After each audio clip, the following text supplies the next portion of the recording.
बीच पश्चिम बंगाल में जमकर हिंदू मुसलमान हो रहा है। बीजेपी के बड़े लीडर हैं, नेता विपक्ष हैं पश्चिम बंगाल में शुभेंदु अधिकारी। उन्होंने चुनाव में हिंदुओं के लिए अलग पोलिंग बूथ बनाने की मांग कर दी है। शुभेंदु अधिकारी ने मांग की है कि जहां जहां 50% से नीचे हिंदू वोट है, हिंदू मोहल्लों के लिए, हिंदू वोटर के लिए अलग से पोलिंग बूथ बनाना चाहिए, वरना तो वो मुस्लिम मोहल्लों के बीच से जाएंगे, वहां उनके ऊपर आक्रमण होगा, उन्हें वोट डालने नहीं दिया जाएगा।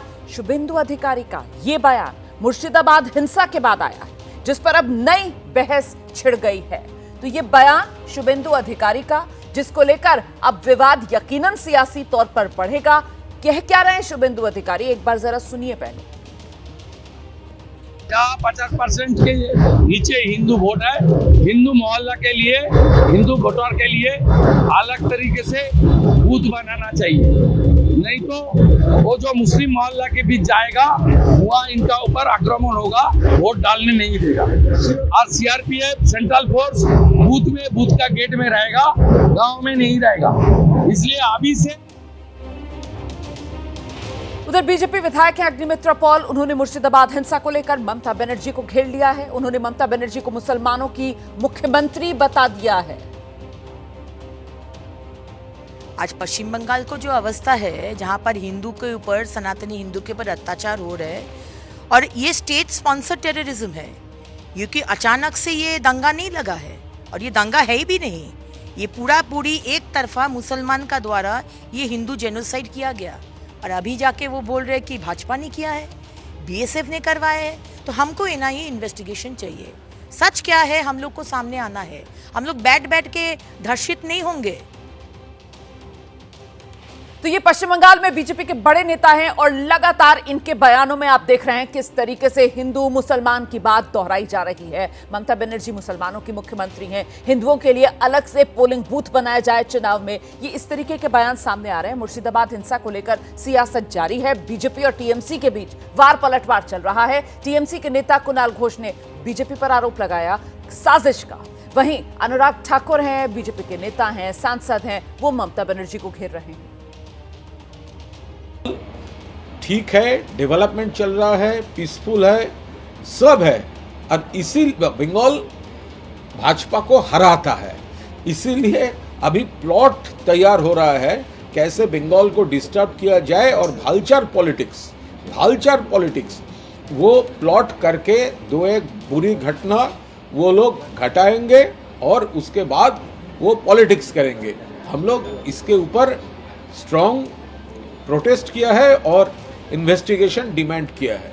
मैं मन ही मन में सोच रहा था कि कितनी पीड़ा होती होगी जब एक और माँ माटी मानुष का नारा देकर सत्ता में आने वाले बंगाल में मनुष्य का जीना, विशेष तौर पर हिंदू परिवारों का जीना उतना मुश्किल कर दिया है। ममता ने तो नहीं, दंगइयों की दीदी ही नजर आती हैं। और जो कहते थे कि बदला नहीं बदलाव लाएंगे, आज रविंद्रनाथ टैगोर जी, नेताजी सुभाष चंद्र बोस की इस भूमि पर बदलाव तो नहीं, हर तरफ बदल और बदले की आग ही दिखती है। इस बीच उत्तराखंड के मुख्यमंत्री हैं पुष्कर सिंह धामी, उन्होंने ममता बनर्जी पर तुष्टीकरण की राजनीति का आरोप लगा दिया है। आरोप लगा रहे हैं हिंदुओं पर अत्याचार के मामलों में ममता बनर्जी आगे निकल चुकी हैं। पूरे देश के अंदर स्वाभाविक रूप से आक्रोश है, गुस्सा है, और सेकुलरिज्म के नाम पर जिस प्रकार से आज बंगाल के अंदर ममता बनर्जी के द्वारा तुष्टीकरण की राजनीति हो रही है, वो हमें 1947-48 की याद दिलाती है। आज हिंदुओं पर अत्याचार के मामले में ये ममता बनर्जी की सरकार वामपंथियों से भी आगे निकल गई है। ऐसा ही चलता रहा तो वो दिन दूर नहीं जब जनता ममता सरकार को जड़ से उखाड़ देगी। तो बीजेपी के बड़े नेता लगातार ममता बनर्जी पर निशाना साधते हुए ममता बनर्जी की घेराबंदी करते हुए, वहीं दूसरी तरफ वक्फ कानून के विरोध के एपिसेंटर पश्चिम बंगाल में सुप्रीम कोर्ट में एक अहम सुनवाई आज बंगाल को लेकर होनी है। पश्चिम बंगाल में राष्ट्रपति शासन की मांग पर सुप्रीम कोर्ट में सुनवाई होगी। याचिकाकर्ता ने हिंसा की घटनाओं का हवाला देते हुए मांग की कि कोर्ट केंद्र सरकार को अनुच्छेद 355 के तहत राज्यपाल से रिपोर्ट मांगने को कहे। इस याचिका पर सुनवाई दोपहर करीब 12:30 बजे हो सकती है। तो सुप्रीम कोर्ट में दोपहर 12:30 बजे के करीब सुनवाई होगी। ये मामला पुराना है, 2021 से चलता हुआ आ रहा है और ऐसे में कल याचिकाकर्ता की तरफ से ये कहा गया कि सुप्रीम कोर्ट जो है वो केंद्र को कहे कि राज्य के हालात पर 355 के तहत राज्यपाल से रिपोर्ट तलब करे। हालांकि इस मामले पर कल सुप्रीम कोर्ट की तरफ से जस्टिस BR गवई ने ये कहा था कि वैसे ही हम पर इतना निशाना साधा जा रहा है और आप कह रहे हैं कि हम जो हैं वो राष्ट्रपति शासन लगाने को लेकर किसी तरीके का कोई फैसला दे। इस सब के बीच आज ये मामला सुनवाई के लिए आएगा और देखना होगा कि अदालत का इस पर क्या रुख रहता है।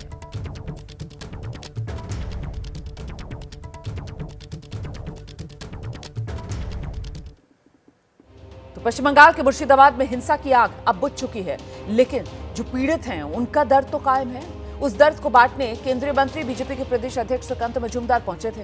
हिंसा पीड़ितों की तकलीफ सुनकर वो भावुक भी हुए। 10 दिन बाद मुर्शिदाबाद में जैसे तैसे हालात सामान्य होने लगे, जिसके बाद पश्चिम बंगाल बीजेपी अध्यक्ष और केंद्रीय मंत्री सुकांत मजूमदार मुर्शिदाबाद के धुलियान में हुई हिंसा में मारे गए लोगों के परिवारों के बीच पहुंचे। तो पीड़ित परिवारों ने इंसाफ की मांग को लेकर केंद्रीय मंत्री को घेर लिया।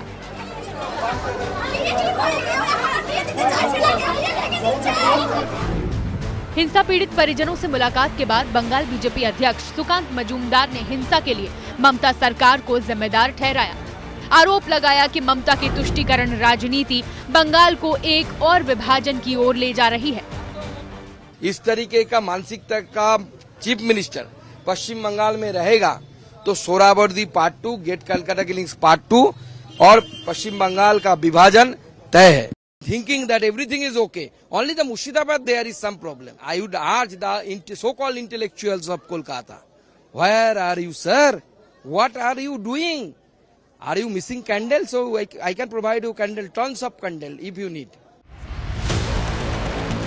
बीजेपी आरोप लगा रही है कि सीएम ममता बनर्जी ने अफसरों को पलायन कर चुके हिंदुओं को जबरन मुर्शिदाबाद वापस लाने को कहा है। बनर्जी ने पहले ही पश्चिम बंगाल को बांग्लादेश का लाइट वर्जन बना दिया है। लेकिन तृणमूल कांग्रेस का कहना है कि मुर्शिदाबाद में वक्फ एक्ट के खिलाफ हुआ बवाल साजिश है, जिसके जरिए बीजेपी बंगाल में अपनी जमीन मजबूत करना चाहती है। मुर्शिदाबाद में जो हुआ है या जो कराया गया है, मुझे लगता है कि एक सोची समझी राजनीति या सोची समझी साजिश के तहत है। मुर्शिदाबाद हिंसा की गूंज सुप्रीम कोर्ट में सुनाई दी। वकील विष्णु शंकर जैन ने पश्चिम बंगाल पर अपनी याचिका में 3 रिटायर्ड जजों की निगरानी में हिंसा की जांच के अलावा पश्चिम बंगाल में एक फैक्ट फाइंडिंग कमेटी भेजने, राज्य में अर्धसैनिक बलों की तैनाती का आदेश देने और राज्यपाल से हिंसा पर रिपोर्ट तलब करने की मांग की, जिस पर सुप्रीम कोर्ट ने वकील विष्णु शंकर जैन से कहा, क्या आप चाहते हैं कि हम राष्ट्रपति को आदेश दें? हम पर पहले से ही आरोप लग रहा है कि हम कार्यपालिका के अधिकारों में दखल दे रहे हैं। सुप्रीम कोर्ट की इस टिप्पणी की वजह थी विधायिका और न्यायपालिका की सर्वोच्चता पर देश में छिड़ी बहस। हालांकि सुप्रीम कोर्ट ने विष्णु शंकर जैन की याचिका की सुनवाई को मंजूरी दे दी है, जबकि पश्चिम बंगाल में राष्ट्रपति शासन और पैरामिलिट्री फोर्स की तैनाती की मांग वाली 2 याचिकाओं पर ये कहते हुए सुनवाई से इनकार कर दिया कि याचिकाकर्ता बेहतर तैयारी के साथ अदालत में आए।